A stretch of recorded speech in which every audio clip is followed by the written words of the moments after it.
Hello friends, welcome everyone. நான் உங்கள் சபரி. கரெக்டா அக்டோபர் 20ஆம் தேதி 2020வது வருடம் குஜராத் ஸ்டேட்ல இருக்கிற அகமதாபாத் சிட்டில கோட்டான்னு ஒரு ஏரியா இருக்கு. அந்த ஏரியால இருக்கிற ஒரு லக்ஸூரியஸான அபார்ட்மெண்ட் தான் த ராயல் ஹோம்ஸ். இந்த ராயல் ஹோம்ஸ் அபார்ட்மெண்ட்டுக்கு போனீங்கன்னாவே நிறைய பிசினஸ் பண்றவங்க, பெரிய பெரிய ஐடி மேனேஜர்ஸ், பெரிய பெரிய கம்பெனி வச்சிருக்கிறவங்க, இந்த மாதிரி ஆட்கள் தான் அங்க லக்ஸூரியா தங்கிட்டு இருப்பாங்க. அந்த மாதிரி எந்த விதமான பிரச்சனையும் இல்லாம ஃபுல்லி செக்யூர்டு அபார்ட்மெண்ட்.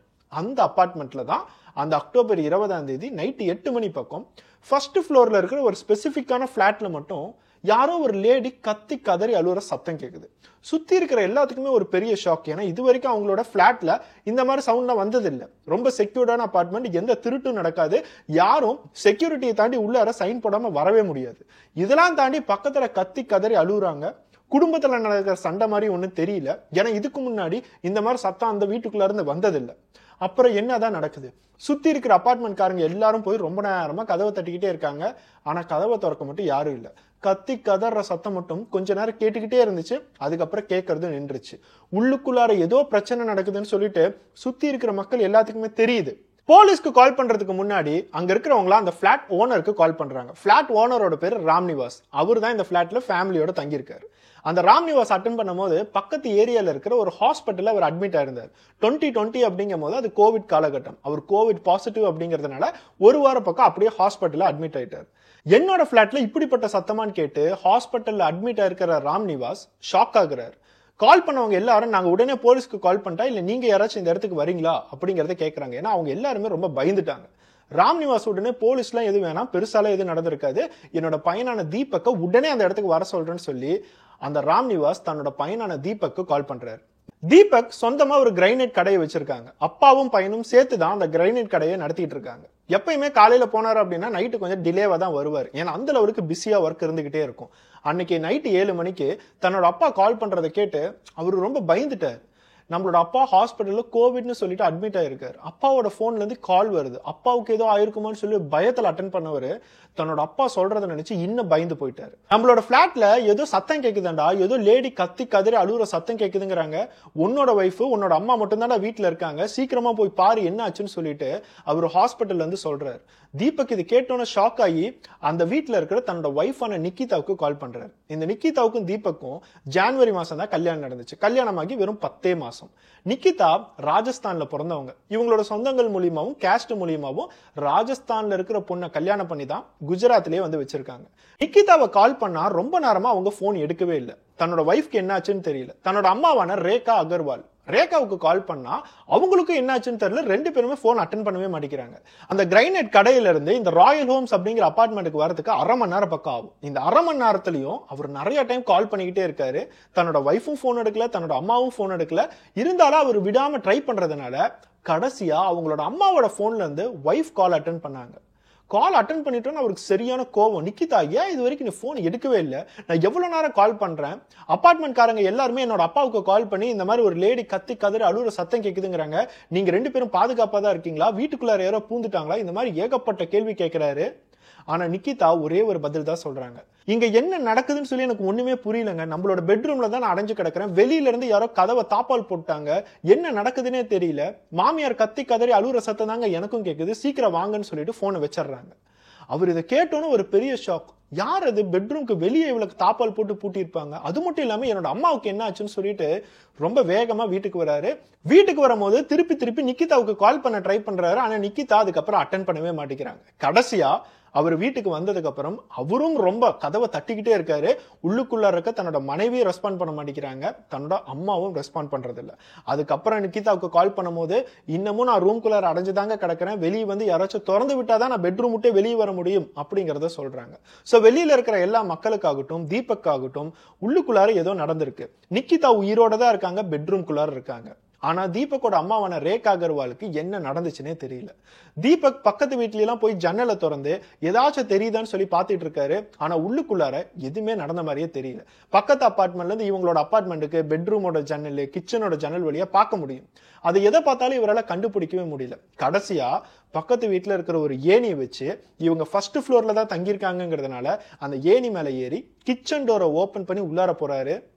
ஆனா அவர் எப்ப கிச்சனுக்குள்ளார போனாரோ அப்போ சுத்தி இருக்கிற எல்லா மக்களுக்கும் தீபக் கத்தி கதறி அழுகுற சத்தம் கேக்குது. தீபக் அம்மா அம்மா அம்மான்னு அவர் கத்தி கதற சத்தம் தான் சுத்தி இருக்கிறவங்களுக்கு தான் கேக்குது. அங்க இருக்கிறவங்க எல்லாருமே உடனே போலீஸ்க்கு கால் பண்றாங்க. இங்க ஏதோ ஒரு பிரச்சனை நடந்திருக்குன்னு சொல்லிட்டு எல்லாத்துக்குமே தெரியுது. அது மட்டும் இல்லாம தீபக் அவரோட கிரைனைட் ஃபேக்டரியில இருக்கிற பார்ட்னருக்கும் கால் பண்ணி இந்த மாதிரி வீட்டுல ஒரு பிரச்சனை இருக்கு, உடனே போலீஸை கால் பண்ணுங்கன்னு சொல்லிட்டு போலீஸை வர வைக்கிறாங்க. தன்னோட அம்மாவை அவர் எப்படி பார்த்தாருன்னா, அவங்க அம்மாவோட மண்டை, காலு, கை எல்லாமே ரத்த வெள்ளமா இருக்கு. யாரோ ஒரு பெரிய இரும்பு ராடை வச்சு அவங்க அம்மா மண்டையை உடைச்சிருக்காங்க. அந்த மண்டையில இருந்து மூளையே வெளியே வந்ததை ஒரு பையனா அவர் பார்க்கும் போது அவரோட நிலைமையை கொஞ்சம் யோசிச்சு பாருங்க. ஏன்னா அந்த அயன் ராடு பக்கத்துலயே தூக்கி போட்டு தான் போயிருக்காங்க. இதெல்லாம் தாண்டி அந்த பாடி மேல பெட்ரோல் ஊத்தி கொளுத்தி விட்டுருக்காங்க. தீபக் வீட்டுக்குள்ளார நுழையும் போது தன்னோட அம்மா ரத்த வெள்ளத்துல பாதி உடம்பு கருகிய ஸ்டேஜ்ல தான் அவர் பார்த்திருக்காரு. அதனாலதான் அதை பார்த்து பயந்து கத்தி கதறிட்டார். அதுக்கு அடுத்ததா தன்னோட ஒய்ஃப்க்கு என்னாச்சுன்னு சொல்லிட்டு நிக்கிதாவோட பெட்ரூம்க்கு போறாரு. கதவை ஓபன் பண்றாரு. உள்ளுக்குள்ளார நிக்கிதா இருக்காங்க. அவர் கதவை ஓபன் பண்ணும்போது அவருக்கு இன்னொரு ஷாக்கிங்கான விஷயம், அவரே சந்தேகப்படக்கூடிய ஒரு விஷயம். அந்த பெட்ரூம் யாரும் லாக் பண்ணவே இல்லை. அந்த பெட்ரூமோட டோர் சும்மா தான் சாத்தி கிடக்குது. உள்ளார போனோன்னு நிக்கிதா கிட்ட யாரோ லாக் பண்ணியிருந்தாங்க, என்னால கதவை திறக்க முடியலன்னு சொன்னேன், ஆனா யாருமே லாக் பண்ணவே இல்லையா அப்படின்னு கேட்கும் போது நிக்கிதா என்ன சொல்றாங்க, இது வரைக்கும் அது லாக் பண்ணி தான் இருந்துச்சு, நீங்க தான் இப்போ வந்து திறந்தீங்க, என்னால கதவை திறக்கவே முடியல, என்னாச்சு அத்தைக்கு என்னாச்சுன்னு சொல்லிட்டு அவங்க கேட்கறாங்க. இதை தீபக்கால நம்பவே முடியல. இவதான் ஒருவேளை தன்னோட அம்மாவை கொண்டிருப்பாளோ? சுத்தி யாரா இருந்தாலும் வெளியே போறதுக்கு எந்த சான்ஸுமே இல்லை. கிச்சன் டோர் முதற்கொண்டு நம்ம தான் உடச்சுக்கிட்டு உள்ளார வந்திருக்கோம். என்னோட அம்மாவை வேற யாரு கொண்டிருக்க முடியும்? என்னோட வைஃபான நிக்கிதா மட்டும்தான் இந்த வீட்டுல இருக்காங்க. நிக்கிதா 4 மாசம் பிரெக்னெண்டா வேற இருக்காங்க. தீபக்கு இது எல்லாத்தையுமே பார்க்கும்போது ஒண்ணுமே புரியல. என்னோட வைஃபை சந்தேகப்படுறதா, இல்ல வீட்டுக்குள்ளார யாரோ வந்து எங்க அம்மாவை கொலை பண்ணிட்டாங்களா, இந்த மாதிரி ஏகப்பட்ட விஷயங்கள் அவருக்கு ஓடுது. உடனே அந்த இடத்துக்கு போலீஸ் வராங்க. போலீஸ் வந்து எல்லா என்கொயரியுமே பண்றாங்க. எல்லா என்கொயரியும் பண்ணி சுத்தி இருக்கிற சிசிடிவி கேமரா எல்லா காட்சிகளுமே பாக்குறாங்க. மொதல் விஷயமா சிசிடிவி காட்சிகள் பார்க்கும்போது வீட்டுக்குள்ளார அவங்க சொல்ற டைம்ல உள்ளார நுழைஞ்சு வெளியே போன எந்த ஆதாரமும் இல்லை. வீட்டுக்குள்ளார யாரும் உள்ளார நுழையவும் இல்ல வெளியும் போகலன்னா வீட்டுக்குள்ளார இந்த 2 பொண்ணுங்க மட்டும்தான் இருந்திருக்கும். ஒன்னு ரேகா அகர்வால், தீபக்கோட அம்மா. இன்னொன்னு அவரோட வைஃப் நிக்கிதா அகர்வால். இவங்க 2 பேத்துக்கு ஏதாவது பிரச்சனையா, ரொம்ப வருடங்களா ஏதாவது சண்டை போட்டுட்டு இருந்தாங்களா, இந்த மாதிரி எல்லா விஷயங்களுமே விசாரிக்க ஆரம்பிக்கிறாங்க. அப்பதான் தீபக் என்ன சொல்றாரு, எங்க வீட்டுல மாமியார் மருமகள் சண்டைங்கிறது ஒரு காமனான விஷயம், எப்ப பார்த்தாலும் இவங்க சண்டை போட்டுக்கிட்டே தாங்க இருப்பாங்க அப்படிங்கிற உண்மையை போலீஸ்ட சொல்றாரு. ஆனா நிக்கிதா இந்த கொலை பண்ணிருப்பாளான்னு கேட்டா எனக்கு சத்தியமா தெரியல, என்னால என்னோட வைஃபை நம்பவே முடியல. என்னதான் மாமியார் கூட சண்டையா இருந்தாலும் என்னோட வைஃப் அப்படி பண்ணிருக்க மாட்டாங்கிறத அவர் போலீஸ்ட சொல்றாரு. போலீஸ்க்கு முழு சந்தேகமே நிக்கிதா தான். ஏன்னா இந்த இடத்துல மாமியார் கிச்சன்ல இறந்திருக்காங்க. இந்த இடத்துல நிக்கிதா பெட்ரூம்குள்ளார யாரோ பூட்டிட்டாங்க, ஆனா பூட்டவே இல்லை, கதவை ஓபன் பண்ணா ஆட்டோமேட்டிக்கா ஓபன் ஆயிருக்கு. அடுத்ததா ஃபாரன்சிக் டீம் வீட்டுக்குள்ளார வராங்க. உண்மையாலுமே வேற யாராச்சும் தடயங்கள்லாம் இருக்கா, வேற யாரோட கைரேகை இருக்கா, இந்த மாதிரி எல்லாத்தையுமே செக் பண்றாங்க. அது மட்டும் இல்லாம முக்கியமா பக்கத்துல இருந்த அந்த இரும்பு ராட், அந்த இரும்பு ராடை வச்சுதான் மண்டையை உடைச்சிருக்காங்க. அந்த இரும்பு ராட்ல இருக்கிற கைரேகை முதற்கொண்டு எல்லாத்தையும் எடுக்கிறாங்க. ஃபாரன்சிக் லேபுக்கு போகுது. இன்னொரு சைடு டெட் பாடியை போஸ்ட்மார்ட்டம் ரிப்போர்ட்டுக்கு கொண்டுட்டு போறாங்க. இது 2 ரிப்போர்ட்டுக்கு வெயிட் பண்ற சமயத்துல தான் போலீஸ் கரெக்டான சந்தேகமும் கரெக்டான க்ளூவும் நிக்கிதா மேல மட்டும்தான் இருக்கு. நிக்கிதா மட்டும்தான் இந்த கொலையை பார்த்திருப்பாங்க, இல்ல அவங்களே பண்ணிருப்பாங்க. இந்த எவிடன்ஸ் வச்சுதான் நிக்கிதாவை கஸ்டடியில் எடுக்கிறாங்க. கஸ்டடியில் எடுத்து போலீஸ் அவங்களோட ஸ்டைல்ல விசாரிக்கும் போதுதான் நிக்கிதா ஒவ்வொரு உண்மையா வெளியே சொல்றாங்க. நிக்கிதா உண்மை எல்லாத்தையுமே வெளியே கக்கும் போது ஆட்டோமேட்டிக்கா போலீஸ்க்கு ஃபாரன்சிக் ரிப்போர்ட் வந்துருச்சு, போஸ்ட்மார்ட்டம் ரிப்போர்ட் வந்துருச்சு. ஃபாரன்சிக் ரிப்போர்ட்ல தெளிவா அந்த அயன் ராட்ல நிக்கிதாவோட கைரேகை தான் பதிஞ்சிருக்கு அப்படிங்கறத கன்ஃபார்ம் பண்ணிட்டாங்க. இன்னொரு சைடு போஸ்ட்மார்ட்டம் ரிப்போர்ட்ல இந்த அயன் ராடை வச்சு அடிச்சுதான் கொலை பண்ணிருக்காங்க. அவங்க இறந்ததுக்கு அப்புறம் தான் மேல சீமனை பெட்ரோல் ஊத்தி கொளுத்தி இருக்காங்க அப்படிங்கறதும் போஸ்ட்மார்ட்டம் ரிப்போர்ட்ல கன்ஃபார்ம் ஆயிடுச்சு. சோ இப்போ போலீஸ்க்கு தேவையெல்லாம் நிக்கிதா கொலை பண்ணிட்டாங்கிறது தெரிஞ்சிருச்சு. ஆனா எதுக்காக கொலை பண்ணாங்க, எதனால அவங்களுக்கு அந்த ஒரு கோபம், எதனால அவ்வளவு வெறுப்புன்னு சொல்லி நிக்கிதாட்ட கேட்கும் போதுதான் நிக்கிதா இது வரைக்கும் அவங்களோட வாழ்க்கையில நடந்தது எல்லாத்தையுமே சொல்றாங்க. தீபக்கும் நிக்கிதாவுக்கும் அதே வருஷம் ஜனவரி மாசம் தான் கல்யாணம் நடந்துச்சு. தீபக்கு எங்கெங்கயோ பொண்ணு தேடி குஜராத்ல பொண்ணே கிடைக்கல. அதுக்கப்புறம் தன்னோட தூரத்தை ரிலேஷன் வச்சும் கேஸ்ட் இன்ஃபர்மேஷன்ஸ் வச்சும் ஜாதக நீட்டா பொருந்துதுன்னு சொல்லிதான் ராஜஸ்தான்ல நிக்கிதாவை தேர்ந்தெடுத்தாங்க. நிக்கிதா பாக்கிறதுக்கு ரொம்ப அழகா இருக்காங்களேன்னு சொல்லிட்டு தீபக்கும் பிடிச்சு போச்சு. 2 பேருமே கொஞ்ச நேரம் பேசியிருக்காங்க. பேசி பிடிச்சு போனதுனால நீட்டா என்கேஜ்மெண்ட் நடந்துச்சு. அவங்களுக்கு அரேஞ்ச்டு மேரேஜ் நடந்துச்சு. கல்யாணம் நடந்ததுக்கு அப்புறம் எப்பயும் போல பொண்ணு ராஜஸ்தான்ல இருந்து குஜராத்துக்கு தீபக்கோட வீட்டுல வந்து தங்க ஆரம்பிச்சுட்டாங்க. ஆரம்பத்துல நிக்கிதா தீபக் வீட்டை தங்கும் போது எல்லாமே நல்லா தான் இருந்துச்சு. எல்லா வசதிகளும் இருக்கு, வேலைக்காரங்க இருக்காங்க, சொந்தமா ஃபேக்டரி, கிரைனைட் ஃபேக்டரிலாம் வச்சிருக்காங்க. இந்த மாதிரி எல்லா விஷயங்களும் இருக்கும்போது நமக்கு என்ன தேவை, நம்ம பாட்டுக்கு ஜாலியா வாழலாமேன்னு சொல்லிட்டு அவங்க பாட்டுக்கு ஜாலியா வாழ்ந்தாங்க. ஆனா அந்த ஜாலியான வாழ்க்கை ஒரு மாசம் கூட நிலைக்கல. ஒரு மாசத்துக்கு அப்புறம் தன்னோட மாமியார் எதுக்கு எடுத்தாலும் நம்மளை குறை சொல்லிக்கிட்டே இருக்காங்களேன்னு சொல்லிட்டு நிக்கிதாவுக்கு கொஞ்சம் கொஞ்சமா கோபம் வர ஆரம்பிச்சிச்சு. மாமியார் மருமகள் சண்டைங்கிறது டெய்லி அந்த வீட்டுல நடந்துகிட்டே தான் இருந்துச்சு. ரேகா அகர்வாலுக்கும் நிக்கிதா என்ன செஞ்சாலும் பிடிக்கவே இல்லை. உனக்கு இது செய்ய தெரியாதா, அது செய்ய தெரியாதா, இது இப்படிதான் செய்யணும், இந்த டைம் தான் எந்திரிக்கணும், என்னோட பையனுக்கு இதுதான் பிடிக்கும், இதெல்லாம் தெரியலையா, உங்க வீட்டுல சொல்லி தரலையான்னு சொல்லிட்டு கேவலமா கேள்விகள் கேட்கும் போது நிக்கிதாவுக்கு கோவம் இன்னும் அதிகமாக தான் ஆரம்பிச்சிச்சு. இருந்தாலும் அது எல்லாத்தையுமே அடக்கிக்கிட்டு சரி மாமியாரா இருந்துட்டாங்க, நம்மளோட லைஃப்ல இவங்க தான் மாமியாரு, இனிமேட்டு இப்படிதான் ஓட்டி ஆகணும்னு சொல்லிட்டு அவங்களோட லைஃப் பாட்டுக்கு நீட்டா போயிட்டு இருந்துச்சு. கல்யாணமான அடுத்த 4 மாசத்துல நிக்கிதா பிரெக்னென்ட்டும் ஆனாங்க. பிரெக்னென்ட் ஆனோன்னு வீட்டுல இருக்க எல்லாத்துக்குமே பெரிய சந்தோஷம். தீபக் ஆகட்டும், தீபக்கோட அப்பாவான ராம்நிவாஸ் ஆகட்டும், எல்லாத்துக்கும் சந்தோஷம். ஆனா ரேகா அகர்வாலுக்கு மட்டும் சந்தோஷம் இருக்கோ இல்லையோ அவங்க அதை வெளியே காட்டாம குறைகளை மட்டுமே நிக்கிதா கிட்ட காட்டிட்டு இருந்தாங்க. அவங்க முதல் விஷயமா நிக்கிதா கிட்ட என்ன கேட்டாங்கன்னா, இந்த குழந்தை உண்மையானுமே என்னோட பையனு தானா இல்ல என்னோட கணவர் தான், என்னோட கணவரும் நீயும் அடிக்கடி க்ளோஸா பேசிட்டு இருக்கிறத நான் பார்த்துக்கிட்டு தான் இருக்கேன், எப்ப பார்த்தாலும் என்னோட கணவர்கிட்டே போய் பேசிட்டு இருக்க, உனக்கு நாங்க என்னோட பையனை தானே கல்யாணம் பண்ணி வச்சோம், என் பையன்கிட்ட நீ பேசணும், எப்ப பார்த்தாலும் அவர்கிட்ட போய் பேசிட்டு இருந்தீங்கன்னா உன் வயிறுல இருக்கிற குழந்தை என் பையனுதா இல்ல என் புருஷன் தானே எப்படி தெரியும் அப்படிங்கிற ஒரு கேவலமான விஷயத்தை கேட்கும் போது நிக்கிதாவுக்கு தன்னோட மாமியார் மேல அப்படி ஒரு கோபம். உண்மையானுமே இவெல்லாம் உயிரோட தான் இருக்கணுமா, என்னோட மானத்தையே சந்தேகப்படுறா, சுத்தி இருக்கிறவங்க எல்லாருமே சந்தேகப்பட்டாவே நம்ம எப்படி கோவப்படுவோம், வீட்டுக்குள்ளார இருக்கிறவங்களே நம்மளோட மானத்தை பத்தி சந்தேகப்பட்டா அப்புறம் இவங்களை எல்லாம் என்னதான் பண்றதுன்னு சொல்லிட்டு நிக்கிதாவுக்கு சரியான கோவம். தன்னோட கணவரான தீபக் கிட்ட நிறைய டைம் சொல்லி பார்த்திருக்காங்க. தீபக்கும் தன்னோட அம்மா கிட்ட வந்து ஏமா இப்படி பேசுறீங்க அப்படி அப்படின்னு கத்திருக்காரு. ஆனா அதுக்கப்புறமும் இந்த மாமியார் மருமகள் சண்டை இப்படியே தான் போயிட்டு இருக்கும்னு சொல்லிட்டு அவரு தன்னோட வேலையை பார்க்க ஆரம்பிச்சிட்டாரு. எல்லா வீட்லயும் இருக்கிற மாதிரி தானே என்னோட அம்மாவும் வைஃபும் சண்டை போட்டுட்டு இருக்காங்க, இப்ப சண்டை போடுவாங்க, நாளைக்கு கட்டி பிடிச்சிட்டு சும்மா இருப்பாங்க, இதெல்லாம் 4 நாள் நடக்கிறது தானேன்னு சொல்லிட்டு வீட்டுல இருக்கிற 2 ஆம்பளைங்களும் அவங்களோட வேலையை பார்க்க போயிட்டாங்க. இந்த மாதிரி எல்லா விஷயங்களும் நடந்துட்டு இருக்கும் போதுதான் அந்த அக்டோபர் 20 இவங்க யாருமே நினைக்காத லெவலுக்கு ஒரு விபரீதம் நடந்துச்சு. ஒரு பக்கம் ராம்நிவாஸ் கோவிட் பாசிட்டிவ்னு சொல்லிட்டு ஹாஸ்பிட்டல் அட்மிட் ஆயிட்டாரு. இன்னொரு பக்கம் காலையிலே தீபக் வேலையில ரொம்ப பிஸியா இருக்குன்னு சொல்லிட்டு கிரைனைட் கடைக்கு போயிட்டாரு. வீட்டுல இருக்கிற இந்த 2 பேர் மட்டும்தான், மாமியார் மருமகள், இவங்க 2 பேர்த்தையும் ஒரே வீட்டுல ஒரு 5 மணி நேரம் 6 மணி நேரத்துக்கு மேல இவங்க 2 பேர்த்தையும் பேச விட்டா இவங்க 2 பேர்த்தோட நிலைமையை கொஞ்சம் யோசிச்சு பாருங்க. அதே தான் நடந்துச்சு. இவங்க 2 பேரும் சமைக்கிறங்கிற பேர்ல, சாப்பிட்றங்கிற பேர்ல, வீடு கிளீன் பண்றங்கிற பேர்ல முழுசா சண்டை போட்டே டைமை தீர்த்திருக்காங்க. சண்டை போட போட போட திருப்பி தன்னோட மாமியார் உன் வயிறுல இருக்கிற குழந்தை என் பையனோட குழந்தையா இல்ல என் புருஷனோட குழந்தையான்னு திருப்பி திருப்பி அழுத்தி கேட்கும் போது நிக்கிதாவுக்கு என்ன பண்றதுனே தெரியல.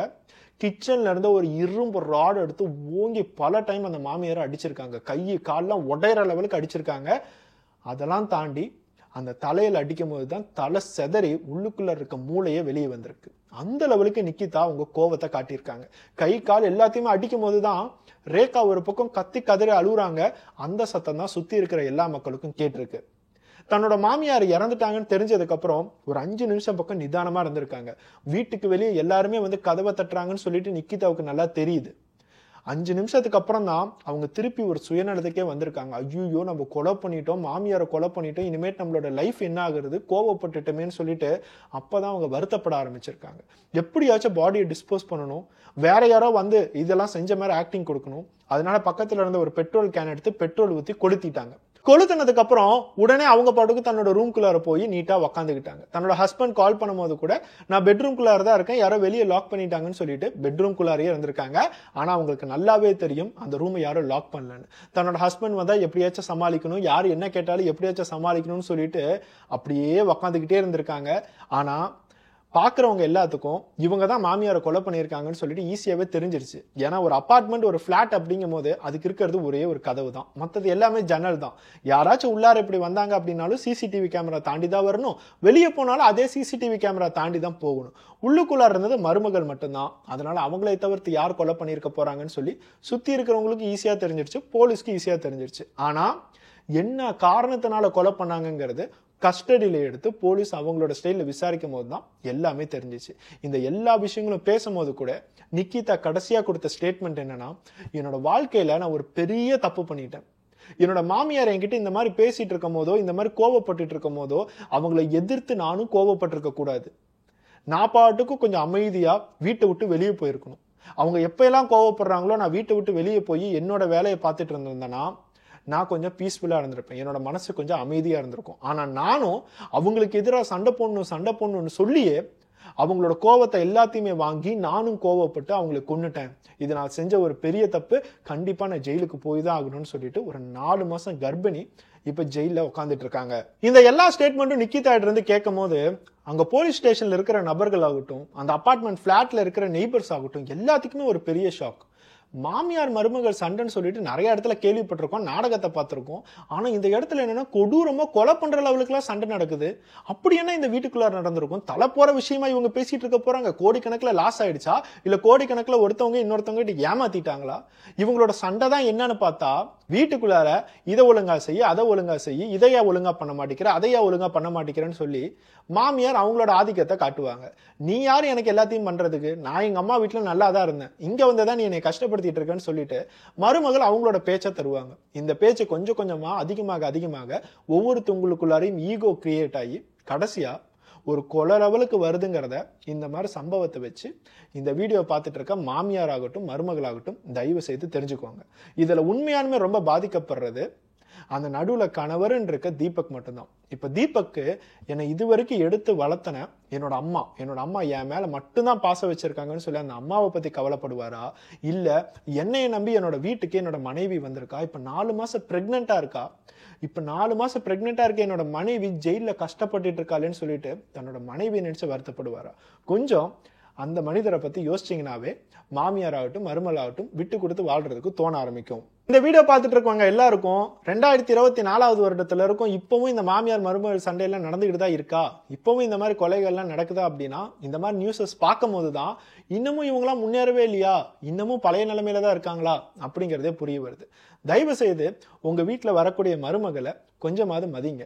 உங்க வீட்டு மருமகள் வேற ஒரு மகளா இருந்திருப்பாங்க, அப்போ அவங்க ராணி மாதிரி இருந்திருப்பாங்க. அந்த ராணியை உங்க வீட்டுக்கு கொண்டுட்டு வரும்போது நீங்க ராணி மாதிரிலாம் பார்த்துக்க வேணாம், அட்லீஸ்ட் கஷ்டப்படாமாவது வச்சிருங்க.